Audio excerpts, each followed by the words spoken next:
नमस्कार मंडळी. चला आज एका इंटरेस्टिंग टॉपिकबद्दल बोलूया. CI/CD pipeline. नाव ऐकून कदाचित थोडं टेक्निकल वाटेल, पण आपण ते एकदम सोप्या भाषेत समजून घेणार आहोत. So let's get started. एक गोष्ट कधी नोटीस केली आहे का? आपले जे फेवरेट ॲप्स असतात ना, मग ते कोणतेही असोत, ते किती पटकन अपडेट होतात. आज एक नवीन फीचर दिसतं, तर काही दिवसांनी एखादा छोटा मोठा प्रॉब्लेम पण सॉल्व्ह झालेला असतो. हे सगळं इतक्या फास्ट कसं होतं? यामागे ना एक खूप भारी ऑटोमेटेड सिस्टम काम करते. आणि त्या सिस्टमचंच नाव आहे CI/CD पाईपलाईन.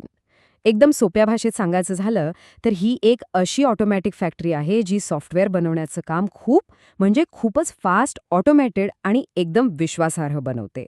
आणि म्हणूनच तर आपल्याला सतत नवीन नवीन अपडेट्स मिळत राहतात. ओके, तर मग हे CI/CD नक्की आहे तरी काय? चला, ह्या शब्दाला आपण तोडून समजून घेऊया. सगळ्यात आधी बघूया CI. CI म्हणजे कंटिन्युअस इंटिग्रेशन. म्हणजे काय? तर कोडची सतत तपासणी आणि त्याला एकत्र आणणं. आता याचा अर्थ नीट समजून घेऊ. इमॅजिन करा की एका मोठ्या प्रोजेक्टवर खूप सारे डेव्हलपर्स एकाच वेळी काम करत आहेत. प्रत्येकजण आपापला कोड लिहितोय, बरोबर? तर कंटिन्युअस इंटिग्रेशन म्हणजे काय? तर या सगळ्या डेव्हलपर्सनी लिहिलेला कोड तो वारंवार सतत एकाच मुख्य ठिकाणी म्हणजे मेन रिपॉझिटरीमध्ये एकत्र आणला जातो. यामुळे काय होतं? तर सगळ्यांचं काम एकाच वेळी व्यवस्थितपणे एकत्र येतं. बरं, मग एकदा का हा सगळा कोड एकत्र आला की मग खरी मजा सुरू होते.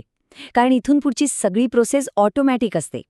सिस्टम स्वतःहून कोडला बिल्ड करते, त्यावर वेगवेगळ्या ऑटोमेटेड टेस्ट चालवते आणि त्यात काही चुका किंवा बग्स आहेत का हे सुद्धा तपासते.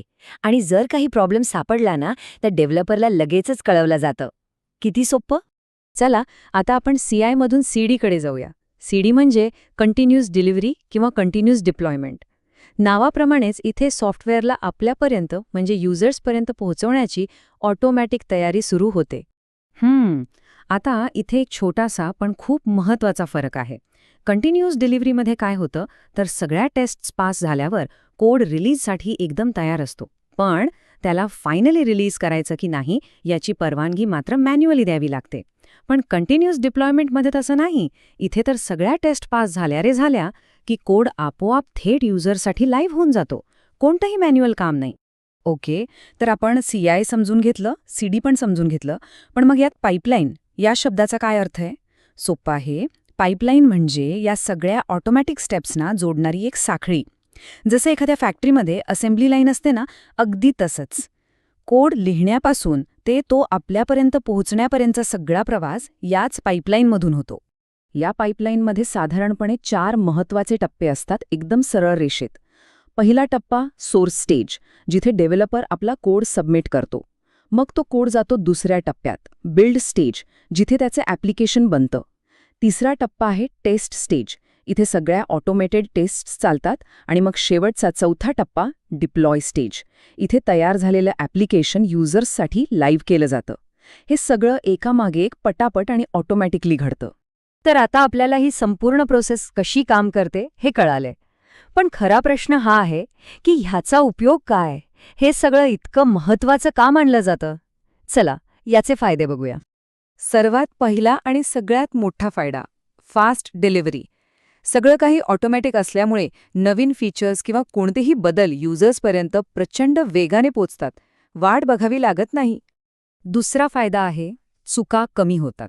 म्हणजे बघा, जिथे जिथे माणूस मॅन्युअली काम करतो तिथे चूक होण्याची शक्यता असतेच. पण ऑटोमेशनमुळे ही शक्यता जवळजवळ नाहीशी होते. सिस्टम आपलं काम बरोबर करते. तिसरा महत्त्वाचा फायदा, कोडची क्वालिटी सुधारते. कारण प्रत्येक वेळी कोडमध्ये छोटासा बदल झाला तर त्यावर लगेच टेस्ट चालतात. त्यामुळे जर काही बग्स असतील तर ते सुरुवातीलाच पकडले जातात आणि यामुळे फायनल प्रॉडक्ट अधिक चांगलं बनतं. आणि चौथा फायदा म्हणजे डेव्हलपर्सना मिळणारा फास्ट फीडबॅक. त्यांनी लिहिलेला कोड बरोबर चालतोय की नाही हे त्यांना लगेचच कळतं. त्यामुळे ते झटपट सुधारणा करू शकतात आणि कामाचा स्पीडही वाढतो. तर मग या सगळ्या गोष्टींचा सार काय?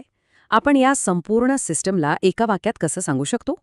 तर असं, CI/CD पाईपलाईन म्हणजे डेव्हलपरने एकदा कोड लिहून सबमिट केला की त्यानंतर त्याला बिल्ड करणे, टेस्ट करणे आणि डिप्लॉय करणे, या सगळ्या प्रक्रिया ऑटोमेशनच्या मदतीने चालवणारी एक जबरदस्त सिस्टम. खरं तर CI/CD पाईपलाईन हे ऑटोमेशनच्या ताकदीचं एक खूप मोठं उदाहरण आहे.